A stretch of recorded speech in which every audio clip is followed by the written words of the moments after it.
The 1920s witnessed the triumph of an international image empire. The capital of motion picture production was Hollywood, ruled by an unlikely aristocracy of mostly immigrant entrepreneurs and larger-than-life big-screen deities. By 1927, silent movies had reached an economic and expressive peak, but an unexpected end was near.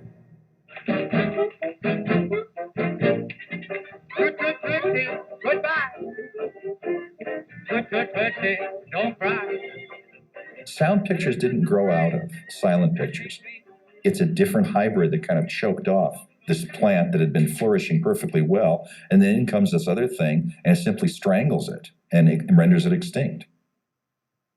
In market-driven Hollywood, movies without sound were suddenly considered outdated. During the years that followed, 80% of silent films were left to decay and disappear. Wait a minute. You ain't heard nothing yet. The Jazz Singer was a landmark, but not as new as it sounded. Movies with sound dated to the very first films made by Thomas Edison and his associate W.K.L. Dixon in the 1890s. Technical advances during the early 20s allowed movie engineers to find a way to link a recorded disc with a projector. Again, the power of technology was transforming a business that reflected its founders' immigrant dreams and ambitions. The story of the Jazz Singer, in many ways, matches the story of the Warner Brothers. That here you have Jewish brothers who come from a very traditional Jewish background, and yet they want to be successful in the non-religious American life, the non-Jewish life. At first, Warner's sound and disc system was a success. But keeping two machines in sync was a problem. Already, another mogul was eyeing alternatives. William Fox was probably the most acquisitive man who ever existed in the motion picture industry anywhere in the world. At one point, either through his corporation or individually, he owned 1/3 of all the movie theaters in the entire world. If those upstarts, the Warners, could have sound on disc, by gum, William Fox could do one better. Fox was tough and determined. Left with a withered arm after a childhood accident, he became a formidable one-armed golfer. He prided himself on never wearing a watch. The day was over when the work was done. With the coming of sound, Fox was developing an optical system that put both picture and soundtrack on the same film. Meanwhile, at Warner Brothers, Sam Warner was the media visionary. If Sam Warner was alive today, we'd call him an early adopter. He was a tinkerer, he loved gadgets, he loved the latest thing. Quiet, please. Sam Warner saw the shape of an emerging new multimedia world. But the 42-year-old mogul wouldn't live to see it come. Only a day before the premiere of The Jazz Singer, he unexpectedly died. Another death added further confusion and uncertainty to a period known as the Great Hollywood Panic, and the shakeup was just beginning. Using theaters as his power base, Marcus Loew assembled MGM in 1924. Then in 1927, just a month before the premiere of The Jazz Singer, Loew, 57, died from a heart attack. William Fox saw his chance. He launched an ambitious $50 million takeover bid for Loew's MGM. Everybody started to take note of this lone person out there of, oh my God, he could have control of all of this stuff, almost replacing the idea of what Edison had to begin with. And I think that scared them. Just as Fox was about to complete his coup, like a sudden movie plot twist, a serious car crash in 1929 left him hospitalized. 3 months later, another kind of crash ended Fox's power play forever. The stock market crash of 1929 wiped out many American fortunes, and the movie moguls were not immune. Much of their empires was built on paper, bank loans, and investment credit. Weighing most heavily were the costs of supporting mortgages on the lavish new picture palaces they had built during the 20s. Added to this was the cost of converting to sound. For now, the days of easy money were over. In 1929, average movie attendance was something like 120 million a week. I mean, a staggering number. People always think, well, the Depression didn't affect it that much. It did. It cut it in about half. They were dealing with substantial lessening in revenues.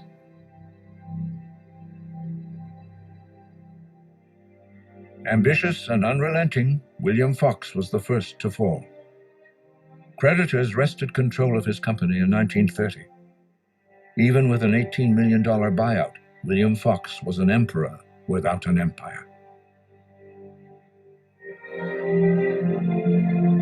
By the mid-1930s, despite a string of horror movie hits including Dracula and Frankenstein, Universal Studios was also awash in debt. Uncle Carl rallied his motion picture family. Fate has dealt us a vicious, crushing blow. We must recover from it or go down. And the only way we can stay in business is to fight as we have never fought before in our lives. Despite his fighting spirit, Carl Laemmle was forced to sell Universal. For his niece, a dancer, it was more than a business loss. She'd grown up on the Universal lot. I know that I cried myself to sleep a lot of nights because I missed Universal so much. I mean, it was my home. It just broke my heart to have to leave. While the moguls struggled to maintain cash flow, stars were the upfront faces of Hollywood. For audiences, they were the first to confront the challenge of talking pictures. There literally were stars whose future hung in the balance of a sound test where they had to recite Little Bo Peep. And they would stand outside while the sound engineer, who had become a godlike figure on the set, was ranked higher than the director. Because if the director said cut and the sound man said no good for sound, you did it again. In 1930, Louis B. Mayer anxiously waited to learn how MGM's most glamorous property would survive the verdict of the microphone. Give me a whiskey, ginger ale on the side. And don't be stingy, baby. Playing a character that justified Garbo's husky Swedish accent, sound only enhanced her exotic image. The studios began a remarkable comeback, aided by the appeal of sound and supported by major investments from Wall Street. With the transition to sound, the cost of each film doubled or tripled. All of a sudden, this was a big deal. And banks came into the equation. It was no longer one or two men running a company. It became the money men, plural, who were having their say on everything. If money men had power in Hollywood, two brothers, immigrants from Italy, were able to wield as much clout as those moguls who had their names over studio gates. Beginning in 1908, AP and AH Giannini were probably among the first bankers willing to loan money to some of those in this brand new movie business. The Giannini's Bank of Italy in San Francisco, later Nationwide Bank of America, backed the formation of United Artists and provided independent producers such as Cecil B. DeMille and Sam Goldwyn with the money to make their greatest movies. As movie making became big business, the studios evolved into corporations with boards and stockholders intertwined with the world of Wall Street and New York finance. It's always fascinated me that while we use the word Hollywood to be synonymous with the movie business was always headquartered in New York City, not Hollywood. Movies weren't the only source of mass media entertainment in the 1930s. A major challenge to mogul power was radio. Imagine farmers who'd come home weary because they've been digging furrows with their plows all day long. They turn on a radio and suddenly they're hearing the biggest stars in the country in their living room, free. It was a miracle. RKO had been forged in the 1920s as an amalgam of radio, theater, and movie interests. But at first the Moguls tried to ignore the radio revolution. They refused to let their stars perform on the airways. Finally, in the end, they recognized a challenge as an opportunity. Radio was not only a threat to the studios, but also it enriched the studios by providing so many performers that the audiences already loved. Imagine how wonderful it was when Hollywood would sign those people to do movies, because now they could see them. Many of the people, particularly at Paramount, were radio stars. The most successful radio-to-movie star was Bing Crosby. This was the first guy ever to be the #1 box office star 5 years consecutively. No one else had ever done that. Not Gable, not Stewart, not Cagney, no one. In the end, Hollywood didn't defeat the challenge of radio, it absorbed it. As the Moguls added sound to their entertainment arsenal, they consolidated their control over all aspects of movie making. Many of the great silent comedians were among the first to be eclipsed or swallowed up by big studio power and industrial-style production methods. They knew timetables, they knew scripts, they knew how to outlay everything in advance. But Keaton, like Chaplin, like Lloyd, really didn't work well with a script. And he wanted to have the freedom to experiment. And if that didn't work to the time schedule, then that had problems for MGM. Of all of the great silent clowns, only Charlie Chaplin maintained his independence and creativity during the sound era. Chaplin was a millionaire many times over. He was one of the very few artists of the 20th century who was so business savvy that he got complete ownership of all his work. He didn't have to answer to his studio. With a worldwide fan base that included Albert Einstein, Chaplin had the popularity and power to release City Lights in 1931, an essentially silent film in the midst of an industry captivated by cacophony.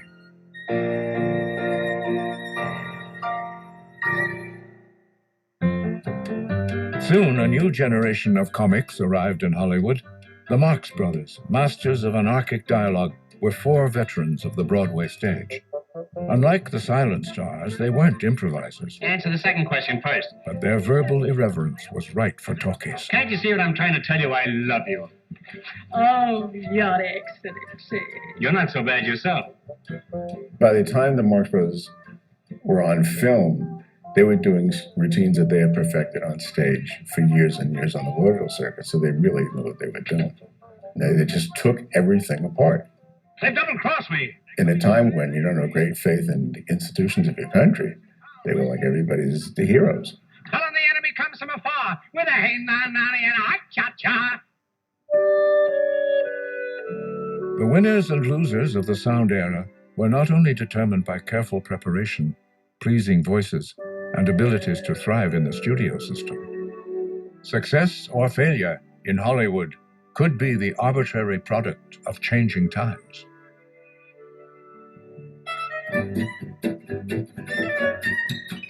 Everything Clara Bow embodied in the 1920s, the youthful excess, the joy, the extravagance of just living life sort of on the edge. When the stock market crashed and the banks failed, that almost seemed obscene to the public because it wasn't fun anymore.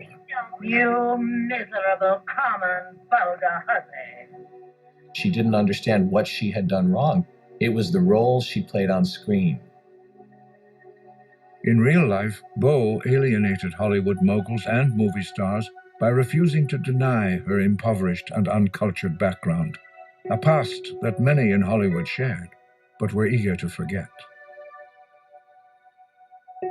With the coming of sound, the hyperkinetic actress was forced to stay within range of early microphones. She became uncertain and self-conscious. Then worse, there were embarrassing accusations from a former friend and disgruntled personal assistant. She was portrayed as an alcoholic, drug addict, and accused of everything from promiscuity to incest and bestiality. Based on a mix of fact, rumor, and outright lies, the accusations were devastating. Under the pressures of stardom, Beau had already suffered from overwork and nervous exhaustion. In 1931, bewildered and defeated, she left Paramount. 2 years later, only 28, she retired forever. While silent stars were fading in the early 1930s, Hollywood was infused with a new generation of behind-the-camera talent. Talkies needed talk, and for semi-literate moguls like Jack Warner, like it or not, that meant writers. Jack Warner's famous line about describing screenwriters was that they were schmucks with Underwoods, Underwoods being an old typewriter of the period. As far as writers were concerned, the contempt was mutual. Herman J. Mankiewicz was a New York journalist wit who began writing snappy titles during the silent era. Mankiewicz had a Chicago newspaperman friend, Ben Hecht. Ben Hecht is a great example of the artist as scoundrel, the artist as art is what you can get away with. Hecht was eminently prepared to be a Hollywood screenwriter because he was witty and clever and fast. The words power and writer rarely appeared on the same page in Hollywood. But during the 30s, Hecht and Mankiewicz thrived. Hard drinkers, hustlers, and gamblers, they turned out a series of hits, talking back to hard times.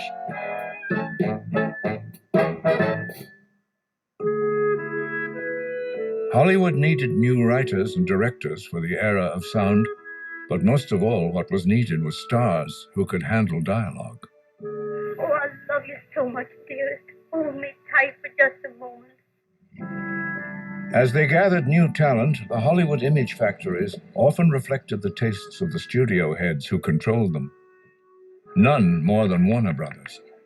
My grandfather was not a literate guy. He got to the 6th grade, and he used to say when reading a script, if you can't read it on the toilet, it's too long.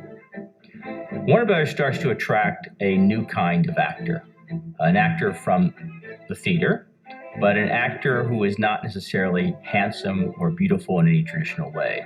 They are people, some have said, who mirror my grandfather. They mirror Jack Warner's combativeness, tough, little, not necessarily pretty. A former vaudeville song and dance man who briefly worked as a female impersonator to make ends meet arrived in Hollywood in 1930. His name was James Cagney. Just got pointed up, that's all. Cagney made a forceful impression in the bullet-ridden 1931 crime saga, The Public Enemy, and came to personify an image of the often violent ambiguities of the American dream during the desperate and sometimes lawless years of the Great Depression. He also was someone Jack Warner couldn't push around. Jimmy Cagney was a big star, but Jimmy Cagney was also one of the biggest problems for Warner Brothers. He was very demanding. He also spoke Yiddish, so he could understand what the Warner Brothers were saying in private meetings sometimes and jump in with comments of his own. No, who's that? I shake it. Pops a line. Romanian immigrant Emanuel Goldenberg once had ambitions to be a rabbi, but he found his true calling as a formally trained New York actor. A cultured man who spoke 8 languages, he changed his name to Edward G. Robinson and transformed himself into one of Hollywood's toughest hoods. Another bad guy hero who appealed to Depression-era sensibilities.